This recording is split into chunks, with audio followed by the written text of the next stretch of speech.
Mas maganda nga yun, di ba? Makapagtrabaho sa... Sa'yo nga mas maganda. Bahala pa. Ano yung kaibigan mo ngayon? Sunduin ka na nga mo ngayon.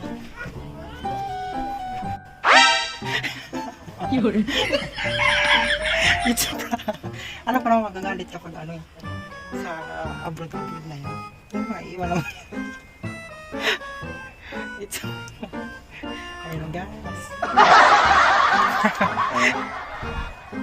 Ang mga kasi magagalit ka kapag ano. Pero hindi naman totoo yun.